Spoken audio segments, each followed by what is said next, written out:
Bienvenidos a Desvelando Noticias. Esta sería la tercera entrega de nuestra serie de parques de atracciones. Como comentamos en las otras entregas, esta investigación está basada en el gran trabajo y material del canal de habla inglesa Conspiracy Are Us, que tiene toda una serie para este tema. Hoy hablaremos de un tema que quizás se ha escuchado en otros canales, pero que queremos hacer nuestro propio aporte a esta investigación: la presencia de incubadores de bebés en estos parques de atracciones. En inglés el término sería infantorium. Un infantorium era el lugar en el que los visitantes pagaban 25 centavos para ver bebés prematuros exhibidos en incubadoras. Como vemos en las fotos, los letreros dicen with living infants, o sea, con bebés vivos. ¿Por qué decir o reiterar en la publicidad que tenés bebés vivos? Vamos a indagar en ese tema y tratar de explicar quizá lo que está detrás de todo esto. Empezaremos con este artículo que dice Bebés en Wonderland, que fue uno de los nombres de los parques de atracciones en Estados Unidos de los 2000 que se crearon a inicios del siglo XX. Dice por acá que este artículo apareció originalmente en el periódico Ali de la comunidad Phillips en julio-agosto del 2004. Leeremos este artículo porque hay cosas demasiado importantes como para introducir el tema, y de ahí vamos a conectarlo a otros temas importantes. Los bebés prematuros se exhibieron en el parque de atracciones de Lake Street. Los bebés prematuros parecen ser las personas con menos probabilidades de formar parte de un movimiento mundial. Sin embargo, los bebés de Wonderland eran precisamente eso. Se encontraban entre los 80,000 bebés prematuros que fueron tratados en parques de atracciones y ferias en Europa y Estados Unidos entre 1896 y 1944. Años que ya pues levantan sospechas. Finales del siglo XIX, estamos en la Edad Dorada en Estados Unidos, y el 1944 es el final de la Segunda Guerra Mundial. Dice por acá que el parque Wonderland dice que abrió sus puertas a fines de mayo de 1905. Wonderland y otros parques similares formaron parte de la historia de amor, un poco de sarcasmo ahí, de Estados Unidos con la tecnología, y brindaron a los asistentes a la feria la oportunidad de ver las maravillas de la ciencia moderna en un ambiente de carnaval. Como que no se llevan los dos, ¿no? De ahí por eso que estamos compartiéndoles esta parte separada en toda la serie de los parques de diversiones. Una de esas maravillas fue el Infantorium, una instalación similar a un hospital llena de incubadoras que contienen bebés pequeños que nacieron prematuramente. Después dice por acá: los bebés no se promocionaron como entretenimiento, sino más bien como una exhibición científica del método moderno de salvar a los bebés prematuros. Por una pequeña tarifa, los asistentes a la feria podían ver esta maravilla de la tecnología, una incubadora de vidrio brillante y cromo. Ahora voy a hacer una pausa ahí porque aquí hay una contradicción enorme. Se nos dice que los bebés no se promocionaron como entretenimiento, pero por una pequeña tarifa, los asistentes a la feria podían ver esta maravilla. Ahí vemos que tratan de encubrirlo como algo bueno, pero por otro lado está la parte que sí, se cobraba a la gente para venir a verlos. Ahora, este dato es importante. En un momento en que menos del 5% de todos los bebés nacían en hospitales. Esto me llamó la atención y vamos a hacer una pausa. Porque en 1905, que menos del 5% de bebés nacían en hospitales. O sea, un 95 o más no nacían en hospitales. ¿Qué estaba pasando? Bueno, aquí tengo otro artículo antes de continuar con este, de la partería. Este artículo es del sitio Midwife Free Today, o sea, midwife en inglés significa pues parteras o parterías. Es un sitio que se enfoca en esas personas que todavía lo hacen, que son las mujeres que asisten a los partos, obviamente un porcentaje menor, pero al parecer eran muy activas antes de que estos parques de diversiones aparecieran. Y hay datos curiosos que quiero compartirles. Por ejemplo, esto es una línea del tiempo. Empiezan desde este año, desde 1750. Sin embargo, algo que me llama la atención es que dice que en 1716 la ciudad de Nueva York, nos vuelven a mencionar Nueva York, exigía la autorización de las parteras. Tales licencias colocaban a la partera en el papel de sirvienta del Estado, guardiana del orden social y civil. Entonces, al parecer, esta mujer encargada de asistir a otras mujeres a tener hijos o a dar a luz, eran consideradas guardianas del orden social y civil. Tenían un estatus muy respetuoso de las ciudades. Ahora, esto es lo que me llamó también mucho la atención. La muerte durante la maternidad no se informó con precisión, pero un historiador estimó que el nacimiento todavía se realizó con éxito el 95% de las veces. Este dato me llama la atención porque es alto. Podríamos asumir que lo que se hacía con las parteras era algo muy eficiente y muy confiable. Ahora, la llegada de los doctores, la medicina moderna, Rockefeller, ahí es donde creo que empieza todo esto. Y los infantoriums o estas incubadoras fue como una introducción a quitar las parteras de la imagen y imponer esta tecnología, bueno, como le llaman ellos, para pues implantar su agenda de medicina moderna. Pero bueno, seguimos por acá. Dice, una de las principales razones por las que los médicos se estaban involucrando más en el parto fue la disminución de brujería. Sabemos que poner este concepto de la brujería fue otra agenda también. Quizá las personas usaban otros recursos que quizá no conocemos ahora para sanar, para arreglar y para pues dar protección a los cuerpos. Y creo que la parte de la medicina viene y choca con ellos. De hecho, aquí voy a leer un poco más de esto. Dice que los médicos no se sentían cómodos con la brujería y en la nueva colonia se practicaba menos. Las mujeres comenzaron a ver los problemas en el parto como parte de la naturaleza, donde gobernaba el médico. Cedieron el control médico, pero no el aspecto espiritual. Entonces sí hay un choque acá de paradigmas. Quizá la conexión en ciertas dimensiones entre personas, entre la partera y la mujer a que ella asistía, era necesario para que el parto se diera con mucha paz, quizá, ¿no? Pero llegan los doctores y traen la parte material, o bueno, en este caso más que material también de dinero, de ganancia y de esclavitud, porque no nos queda duda que la medicina moderna es lo que ha hecho por más de 100 y resto de años, esclavizarnos al sistema.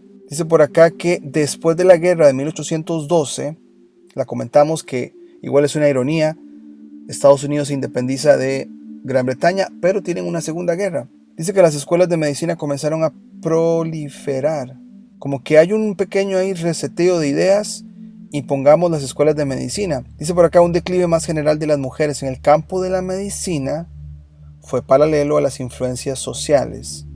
Estos establecían que las mujeres, una vez casadas, debían asumir un rol estrictamente doméstico. La nueva democracia no incluyó a las mujeres. Un cambio enorme de paradigma. Dice por acá que a finales de 1800 los médicos se estaban volviendo más ricos y se estaban integrando en sociedades de clase media y alta. Entonces definitivamente hubo una transición de roles, quitando a ese papel que tenían las parteras para traer a los médicos y la medicina moderna a la escena, ¿no? Lo último dice que para 1900 los médicos atendían aproximadamente la mitad de los partos de la nación. Aquí podemos asumir que unos visitaban casas como lo hacían las parteras, como que siguieron los pasos que seguían ellas, incluidos casi todos los partos de mujeres de clase media y alta. Las parteras se ocupaban de mujeres que no podían pagar un médico, pues se ve la transición de tener un estatus de protectoras del Estado. Las parteras aquí ahora se limitaban simplemente a las mujeres que no podían pagar un médico o el sistema que se estaba implantando. Y ya en 1900 menos del 5% de las mujeres dan a luz en hospitales. Entonces, con este preámbulo histórico podemos volver al artículo y entender que esto de las incubadoras pareciera una manera de implantar el uso de tecnologías o hasta incluso promover hospitales más a las personas y dejar este estatus de las parteras de lado completamente. Dice por acá, y la venta de entrada sería importante porque pagaba los sueldos del personal y el costo de suministros. Como que se le estaba dando la idea a la gente que los doctores había que pues remunerarle su trabajo, lo cual pareciera normal. Sin embargo, sabemos que es una profesión que actualmente, por lo menos en Estados Unidos, ganan demasiado dinero. Dado que los padres no fueron acusados, cualquier niño remitido al infantorium por un médico era elegible para recibir tratamiento, una idea novedosa en sí misma. Después sigue diciendo el artículo, este enfoque novedoso para el tratamiento de bebés prematuros comenzó cuando el doctor Martin Cooney dio su primera demostración en Berlín en 1896. El movimiento se extendió por Europa y llegó a América a tiempos para la Expo Panamericana en Buffalo, New York, en 1901. A finales de mayo de 1905, justo antes de la apertura del Infantorium de Wonderland, el Dr. Cooney estaba en Minneapolis, ofreciendo sus consejos a los médicos a cargo. Esperaban la llegada de las enfermeras, que habían sido especialmente formadas en París o Berlín. Hay demasiado para comentar aquí, pero vamos a ver que esto es casi como un tour. Ese tipo de tours que hace un artista por todo Estados Unidos. Bueno, el señor Martin Cooney lo hizo en todos los parques de diversiones que habían, formando personas o tratando de convencer a los médicos locales, porque acá dice que ofreciendo sus consejos a los médicos a cargo, los locales, pero que sus enfermeras sí eran entrenadas en el exterior. Un patrón que hemos visto también en muchos de nuestros países latinoamericanos, que muchas de las personas beneméritas salen del país a supuestamente ser entrenadas, preparadas, ya sea en Francia o Inglaterra, y vuelven a nuestros países dizque a traer el nuevo conocimiento y obviamente a cambiar todo el sistema, en este caso local, de nuestros países. Luego dice por acá, el régimen del tratamiento del Dr. Cooney no funcionó para todos los bebés, y 11 de los que no sobrevivieron están enterrados en el cementerio conmemorativo de los pioneros y soldados de Minneapolis. No obstante, se estima que el 85% de los niños que fueron tratados con los métodos del Dr. Cooney sobrevivieron. Wonderland cerró en 1912, o sea, solo 7 años al parecer estuvo abierto, una víctima de mal tiempo y la baja venta de entradas. La única parte del parque, que una vez se extendió por 20 acres, que sobrevive es el Infantorium.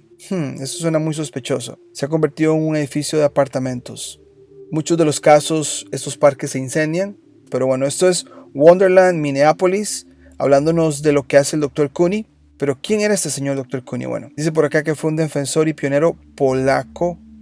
Y digo polaco porque ya vamos a entrar a esta área donde, según su genealogía, es judío. ¿Y qué más que una publicación judía como el Times of Israel nos puede decir de él? Dice por acá que mientras los hospitales rechazaban prematuramente las incubadoras, este showman de carnaval salvó vidas. Entonces el señor fue conocido más como ser un entretenedor de estos parques que de su conocimiento médico, el cual igual es muy cuestionado. Hay varias fuentes que nos dicen que el señor fue a una universidad, no se graduó, quizá le dieron sus títulos de una manera pues por debajo de la mesa, ¿verdad? Lo que tenía en su cabeza era, al parecer, hacer de esto un negocio. Bueno, el título nos dice que los hospitales que apenas estaban saliendo porque todavía las mujeres tenían sus partos en sus casas.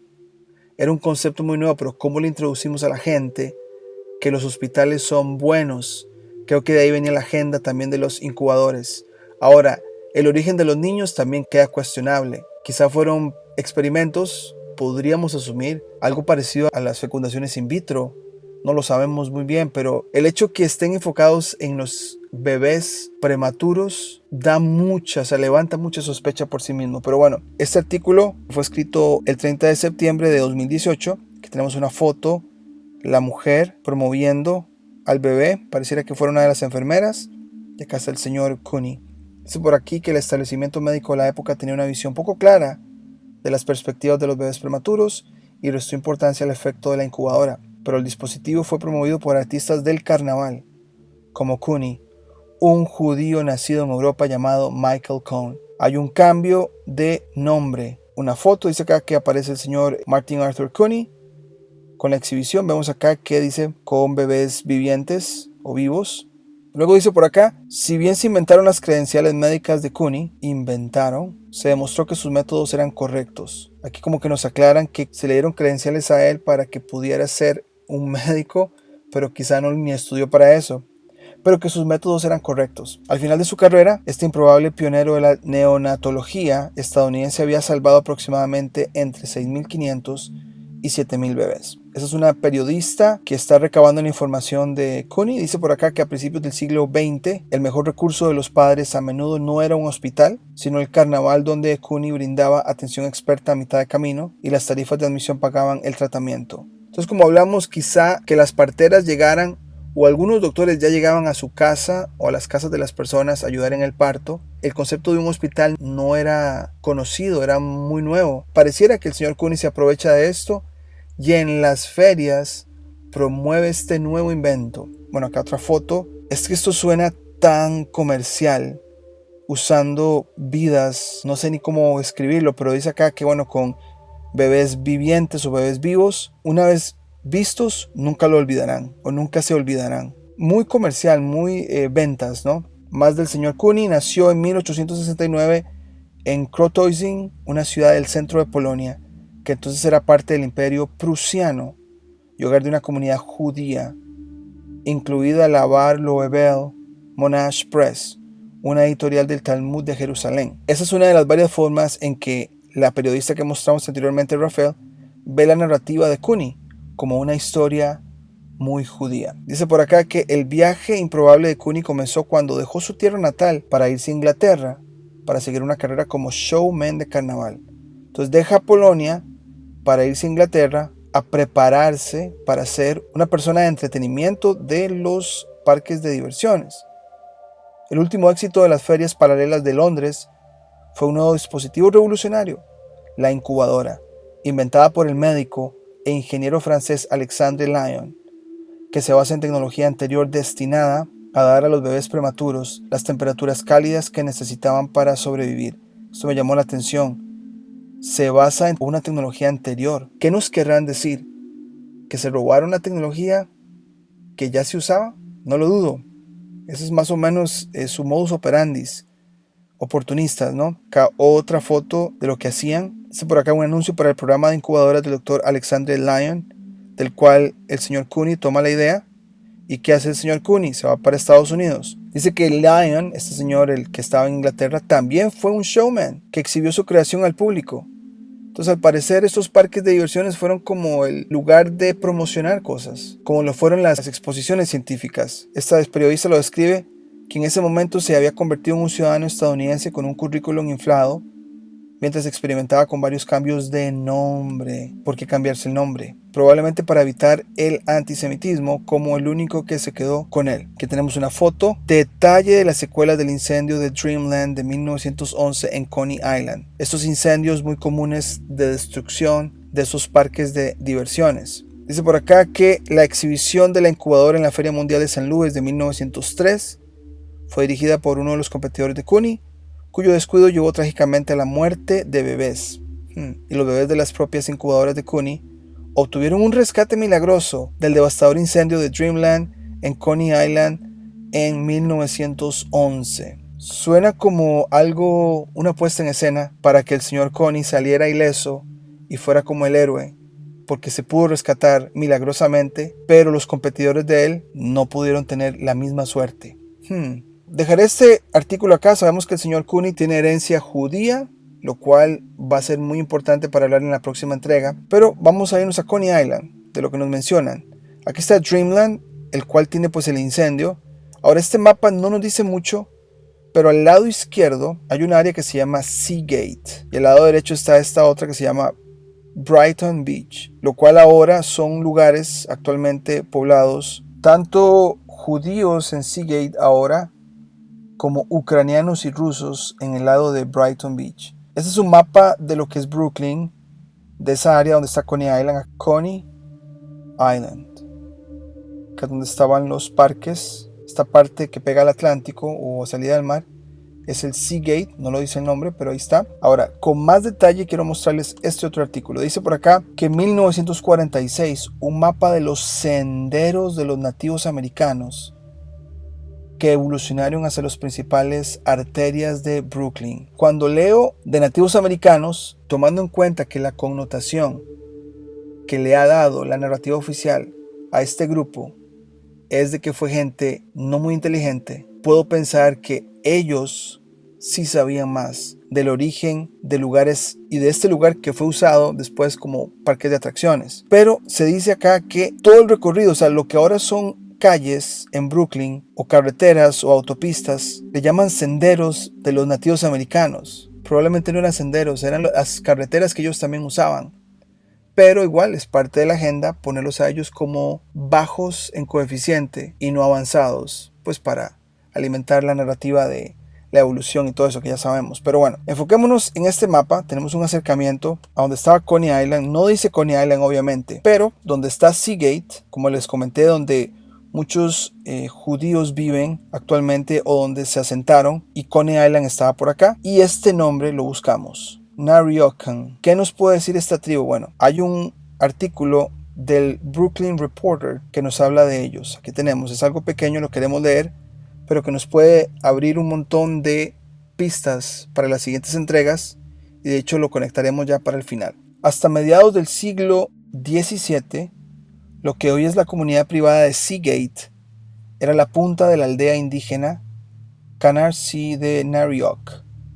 En 1645, cuando Lady Moody recibió la concesión de la ciudad de Gravesend, ella y sus seguidores adquirieron tierras de los indios que incluían Seagate. A mediados de la década de 1840, Michael Norton, un político corrupto, abrió Norton and Murray's Pavilion en Norton's Point, donde se encuentra hoy Seagate. Durante 2 décadas, Norton's Point fue un lugar de moda para la traducción es jugadores, pero es la gente que, pues, aprovechada, oportunista, y ladrones. Una vez sirvió como escondite para William Marcy Tweed, o el jefe, después de que escapó de la prisión. Entonces, ese lugar fue conocido para escondite, para ladrones y para criminales, de alguna manera. Dice por acá que William Key Ziegler, presidente de la Royal Baking Powder Company, luego compró una parte del terreno en 1888, y el presidente de Sea Beach Railroad, Aldrich Mann, le propuso un plan para desarrollar Seagate como un vecindario de clase alta. A pesar de que los residentes judíos ahora incluyen una gran parte de la población del vecindario, la asociación Seagate supervisó el desarrollo de la comunidad, que una vez no permitió a los judíos comprar casas en el área. Entonces nació una comunidad privada cuando se levantaron las puertas y se instaló una cerca de 12 pies de altos a la orilla del agua. Entonces, muy interesante esta área de Seagate. Volvamos al mapa. Acá, en esta parte a la izquierda de lo que es Coney Island.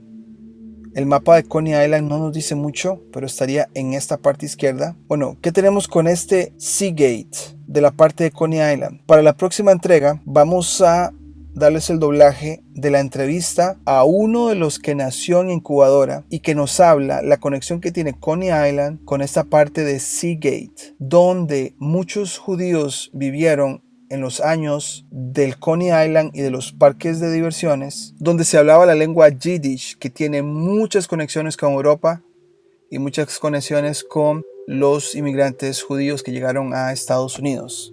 Así que dejaremos el video por acá, esperándolos en la próxima entrega, y si tienen algún comentario de esta presentación, de esta conversación, me encantaría escucharlo, y nos vemos en la próxima. Si te gustó el contenido del canal, no olvides suscribirte, darle campanita para notificaciones, darle me gusta, comentar o compartir. Hasta la próxima.